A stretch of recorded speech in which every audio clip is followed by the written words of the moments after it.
Welcome back to the channel and welcome back to another UFC fight prediction video. In this video, I'll be predicting the full card of fights for UFC Fight Night, Sterling versus Zalal. So, without further ado, let's get to our first fight on the card. So I'll scroll on down. And in our first fight, we have in the women's strawweight division, we have Talita Alencar versus Julia Polastri. And how do I feel about this one right here? I'll go low confidence Polastri to beat Talita Alencar. Yeah, Polastri really has not had great issues with grapplers, especially not smaller, older grapplers that aren't really fully fleshed out mixed martial artists in Alencar. So yeah, the biggest issue with Polastri has not really been her getting taken down, grappled, and submitted. That really has not been her issue. And she has a pretty decent grappling game, so I think she could address the grappling of Alencar. And I think she's a much more fleshed out striker than Alencar is. So I think she'll be able to address the grappling of Alencar, be able to strike her, be able to outpace her. And I think she'll be able to beat Alencar by decision here. So in this one, I have Julia Polastri via decision. Now to the next fight we have in the welterweight division, we have Max Griffin versus Victor Valenzuela. And how do I feel about this one right here? I'll go low confidence Max Griffin to beat Victor Valenzuela. So Valenzuela, the guy who got picked apart on the Contender Series, and I guess he got a couple wins over mediocre competition. He got a chance to fight in the UFC against Max Griffin. Valenzuela is a solid talent. You know, he trains hard. You know, he comes to fight, comes to bang, comes to bring a war. But he doesn't really stand out anywhere as far as particularly his skill. And I think another thing that's not a good sign for him is that he did not really known for defense or really fighting with a particular intelligent game plan. So he'll come to bring it, come to bang, but he'll be there to be hit early and often. And Max Griffin is a fighter of much experience. Also, nothing about Valenzuela. I guess some of you will probably want here is like if you're trying to lean Valenzuela, especially for whatever reason right now he's the favorite. A small favorite, but a favorite nonetheless. You probably want a guy that's really able to mix it up at a pretty high level. And Valenzuela really can't even say he's the better grappler here. Like, you really can't even really clearly say that. If any, you probably look at him based on what you've seen and studying both guys, you would say Griffin's the better grappler. And that's not even, that's something that you really shouldn't be saying. Not to say Griffin's a bad grappler, but if you're coming in as this favorite in this fighter with really not much credence or credibility necessarily to really be at this level, you probably say, oh, yeah, this guy, you know, could grapple really well, he can mix it up really well, do this, that. But yeah, I just feel Valenzuela's got that, you know, he'll bring intensity, he'll bring pace, but not really a big offensive grappling threat or really a notable grappling threat. If anything, he has grappling deficiencies defensively. And I feel like defense is everywhere. Defense on the feet is bad. Defense wrestling is pretty bad. Defense grappling is pretty bad. And yeah, I can see Max Griffin beat him everywhere in this fight. But more so, I just feel like Max Griffin's coming out of experience. Max Griffin does got a lot of power. Very savvy guy. And also, nothing Max Griffin is tough. So Max Griffin not just a guy that just is a veteran. Like one of these veterans that's deep into the UFC and they're getting chinned by everyone, getting stopped by everyone. Max Griffin has never really been like legitimately stopped. He's been stopped by Kobe Covington, but that was more so just like positional. And that was like early in his career, like positional TKO. Like, oh, Kobe Covington took him down. He couldn't get up. He got him in position and was able to land a lot of shots. But it wasn't like he took any major damage in that fight. So Griffin has shown nothing but toughness since he's been in the UFC. He'll show toughness here if necessary. You know, he'll be the more experienced fighter. He's still got enough in the tank to beat a guy like Valenzuela. I think he'll be able to take advantage of the lack of defense early and often on Valenzuela. Hurt him several times, drop him probably a couple times. But Valenzuela is also tough. I just think Griffin will be able to land the flusher shots and show, you know, his experience in this one. I think experience will be the biggest factor here by far, and that's going to be heavily on Griffin's side. So in this one, I have Max Griffin via decision. Now for that fight. Voice change mid-video. But anyway, next fight we have in the featherweight division, we got Francis Marshall versus Lucas Brennan. And how do I feel about this one right here? I'll go average confidence Francis Marshall to beat Lucas Brennan. So a late added fight to this card. But yeah, average confidence Marshall to beat Brennan. Brennan's a solid fighter. At one point he was a bright prospect in Bellator. He's still only 25 years old. You know, he ran into a wall. He had like 2 back-to-back losses at one point. Now he's like on 2-fight winning streak, I believe. Let's just see how I pull it up. Yeah, he ran into a 2-fight winning streak. Now he's a 2-fight winning streak, but not against good competition. Marshall had his own setbacks in the UFC in his career, but you know he has found a much better stride, and he has found it at a UFC level. I feel like Brennan, you know, he ran into a wall, and he didn't really fight decent guys in Bellator. He lost a guy that he was supposed to win. Like he was supposed to set up. He lost in the trial phase, basically. He lost on the demo stage. Again, still a solid fighter. He should be the better submission grappler, but everything else, I think Marshall's better. I think Marshall's a better overall fighter. I think he's a better striker. I think he's a better wrestler. I think he packs more power. And he has a higher fight IQ. And yeah. And also, he's been in the UFC. He has won the UFC. Has 4 better competitions. So like pretty much every board there is, he checks off. You know, it favors him. Outside against pure BJJ, I'll give Brennan. But outside of everything else, I give Marshall. And yeah, I think Marshall will be able to address the grappling. You know, as far as defending takedowns, and then be able to put the shots together, pick apart Brennan. And I think he stops him late in the 3rd round. So in this one, I got Francis Marshall via 3rd round TKO. Now to our next fight, we have in the flyweight division, we have Rafael Filho versus Cody Durden. And how do I feel about this one right here? Is I'll go average confidence, Rafael Filho to beat Cody Durden. Yeah, Durden's riding a long losing streak. I think Rafael, let's get to the point, I think Rafael Filho is a better overall fighter. I think he'll be able to address the grappling Durden and have great sense of his own grappling. I think he'll be able to break Durden down on the feet, hurt him, then club and sub him in the 2nd round and get a 2nd round submission. So in this one, I have Rafael Filho via 2nd round submission.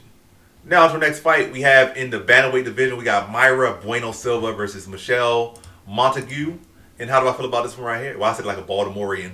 How do I feel about this one right here is I'll go low confidence Michelle Montague to beat Mayra. I don't know. I keep saying Montague like that. Who was from Baltimore? Edgar Allan Poe? But that's not Shakespeare. I don't know. Michelle Montague. But anyway, yeah, low confidence her to beat Bueno Silva. Yeah, Bueno Silva has not been looking the same since they took her juice from her. And even when she was on the juice, her fight IQ can be questionable when you are able to nullify her. She's aggressive on the feet, doesn't really fight with much game plan.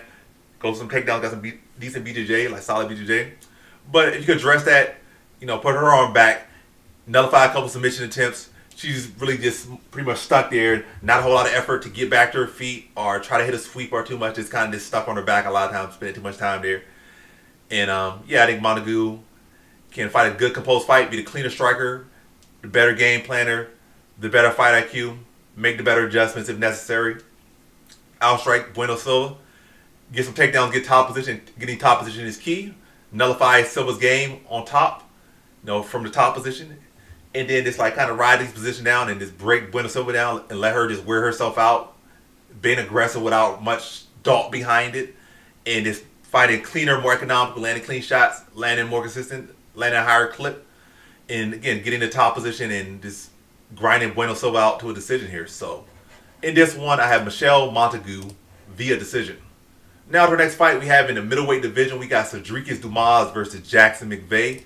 And how do I feel about this one right here is I'll go low confidence low confidence Jackson McVey to beat Cedric Dumas.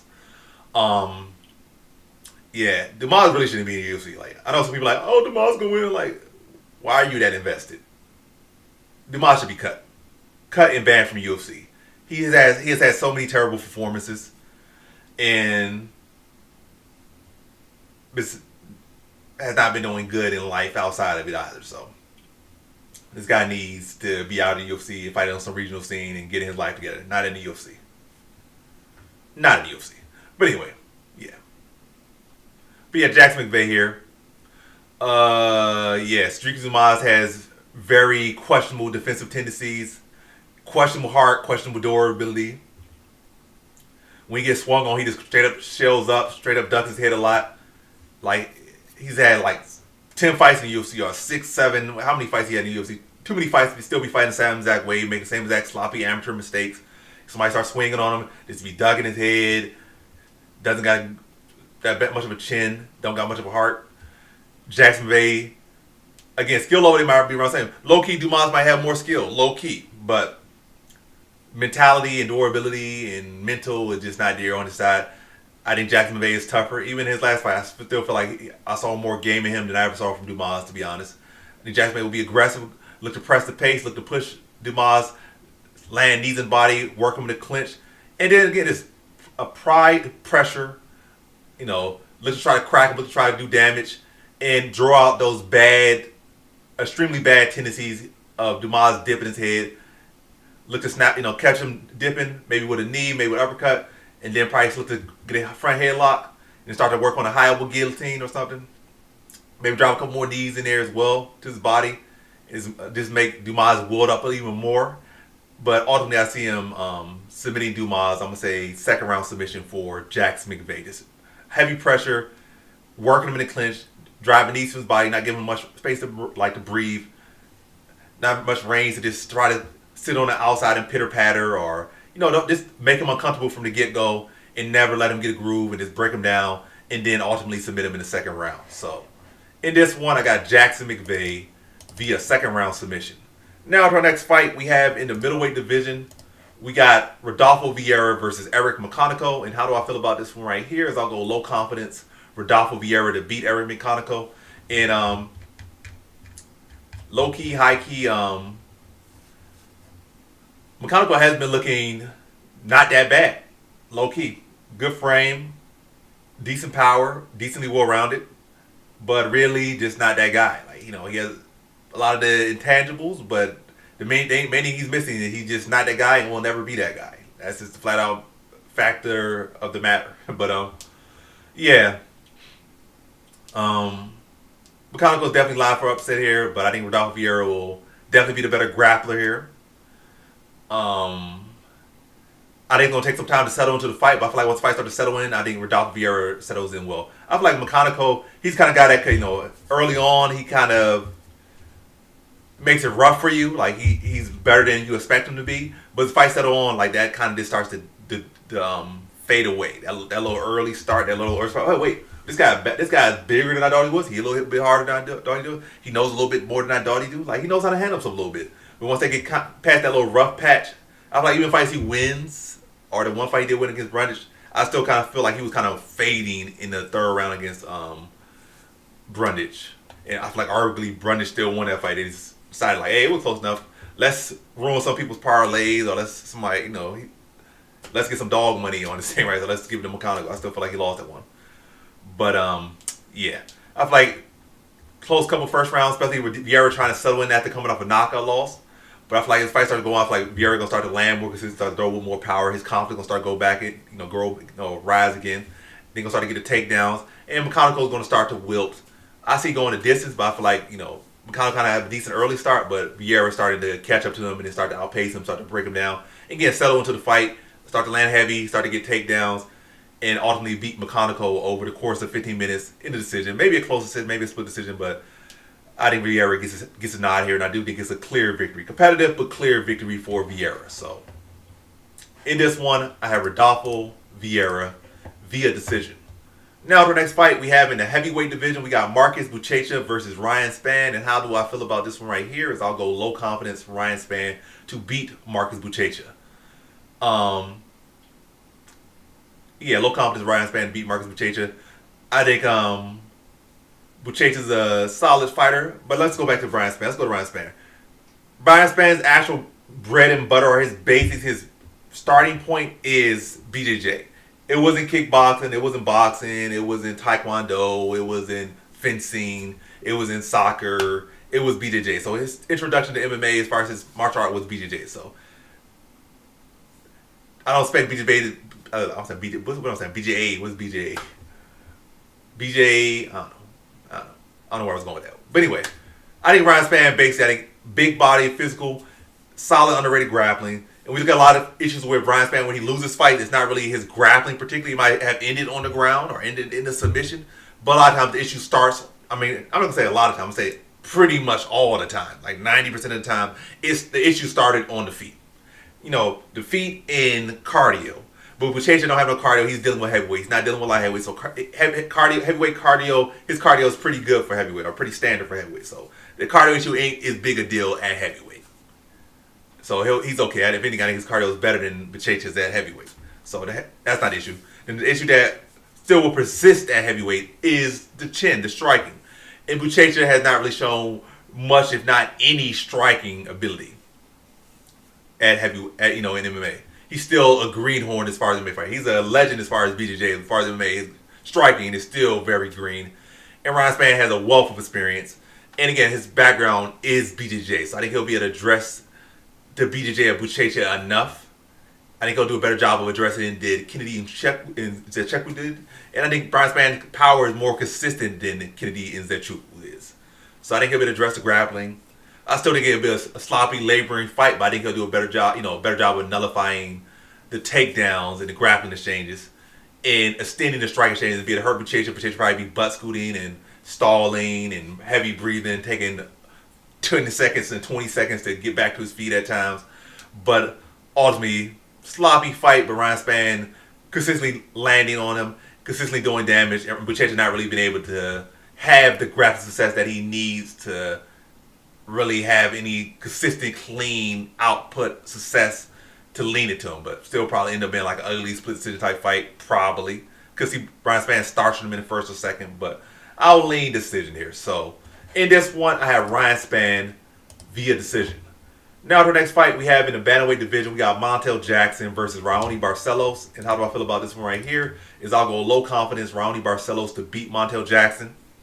And to get to the point on this one right off the bat, both these guys have lost. Both these guys have won. Both these guys have accomplished a lot in their career. Both these guys will likely never be UFC champion or even fight for a UFC belt. But both solid guys, just solid guys that aren't truly creme de la creme, top 5 title challengers, interim champions. They're not in that bucket. But yeah, to the point, Montague Jackson, we look at the majority of his losses, it was kind of to guys like Raoni Barcelos, like guys with experience, a lot of experience, like Figueiredo and Ricky Simone and a couple other people. But Jackson lost to big issue with his loss had been getting taken down. Particularly, let's get Ricky Simone. Ricky Simone took him down like 8 times in their fight, and he lost that fight. Then he lost like this European guy that also took him down. I forget the guy's name, but yeah, he's in PFL or was in PFL. After getting cut from the UFC. And Raoni Barcelos, the guys he's typically lost to have been well-rounded guys that fight at a high output. It hasn't been a big power punch. He has been knocked out once in the UFC. That was by Umar Nurmagomedov. But even this, don't ignore the outcome of that fight. The way that Umar, if not for the knockout, would have beat him, would have been to outwork. Umar is a high output guy. He's gonna do a lot of output, a lot of kicks, mix a lot of takedowns. So he's gonna mix in the takedowns. He's gonna do a lot of output. It would not be no surprise if Umar landed 100 strikes in a fight. Victor Henry, high output fighter, experienced high output fighter. Not necessarily power punchers, but guys that can mix up the grappling and can also, be in your face and throw a lot of strikes, a lot of volume, and get it mixed in the level changes and stuff like that. Montague Jackson has never really been a guy that's done a good job of mixing the martial arts. Like, he can do both. He can get some decent takedowns. He definitely can crack. But he's never been that guy like, he's gonna mix up the, hide the takedown behind the 2 or nothing, or behind the overhand or 1-2 level change. Like, he's never been that type of guy. Like, it's like he kind of on one or the other. He can do them well, but he can't really blend them together well.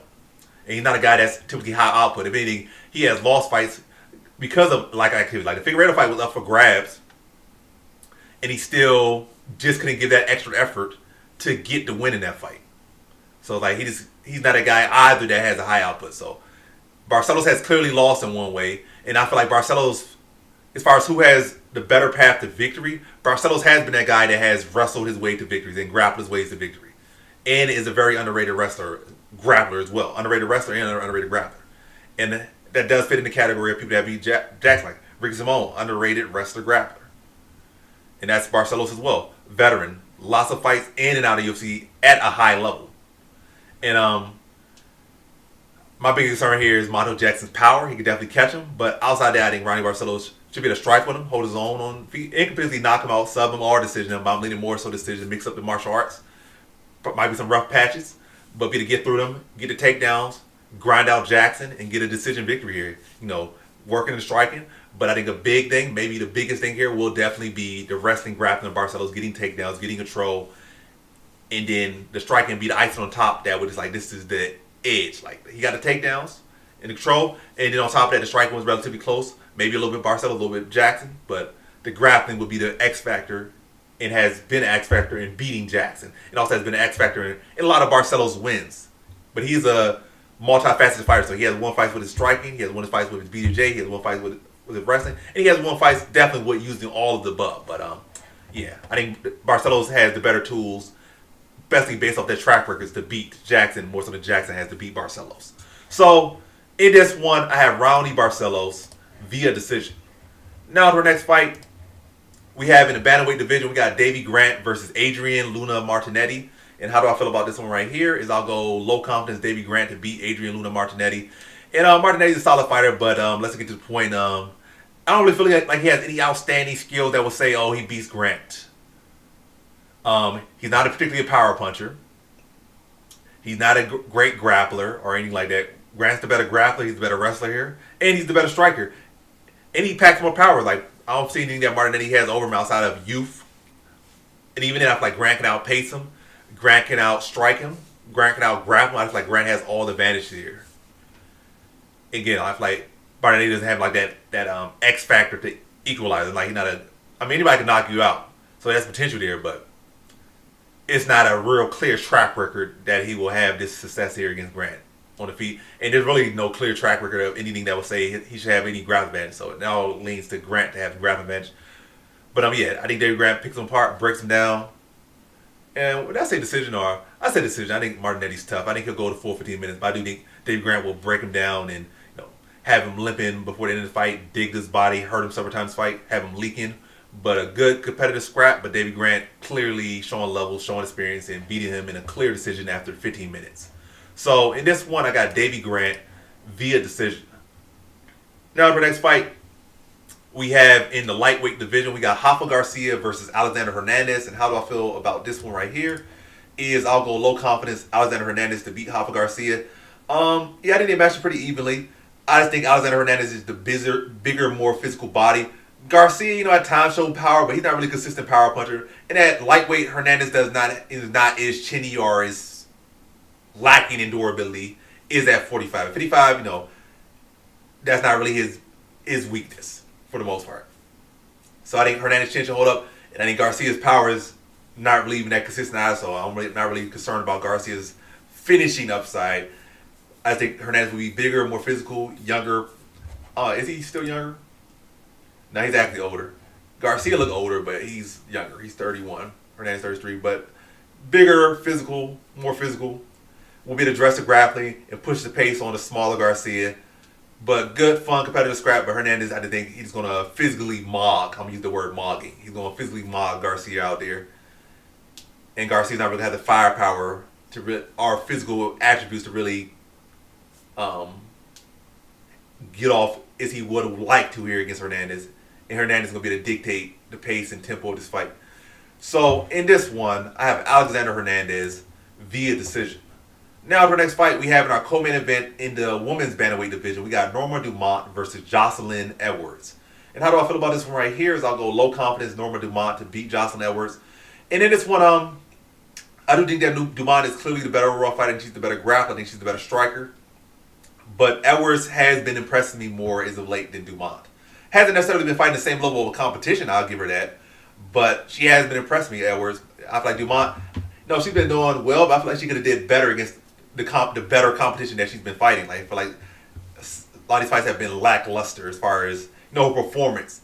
Not to say they've been bad fights. Some of them have been low-key been good fights, been banger fights. But they've been closer than they should have been more competitive than they should have been. It took her longer to get to the point in the fights than they should have. And I feel like Dumont can be a bit chinny. And Edwards her power has been very present in recent fights. And all it takes is getting clipped once, and sometimes it take you rounds a lot of times to even get you back to your senses. So I can see Edwards cracking at Dumont. Maybe Dumont getting a little too comfortable, getting a little too predictable. Edwards cracking her, whether it was something orthodox, like a right hand, left hand, a hook, or something unorthodox like a spinning back fist or a spinning elbow, and then Dumont's on skates and having to survive around, and she dropped one round there, then the next round she's timid, and then she kind of working from behind. It's a 3-round fight, not a 5-round fight. So I can see stuff like this happening, or Edwards just flat out just catching her, knocking her out. I can see stuff like that happening. But other than that, I think that Dumont is the cleaner fighter. I think she's a much more fundamental striker.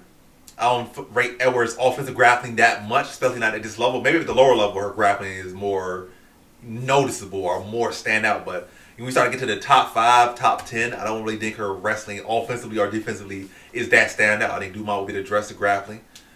I think Dumont will be able to land the cleaner strikes. She has a much more fundamental boxing. And I think she'll be able to beat her decision. And I also think if Edwards tries to go for takedowns, I could see her having a decent success, but I also could see Dumont ultimately getting back to her feet and starting to get takedowns of her own in the fight.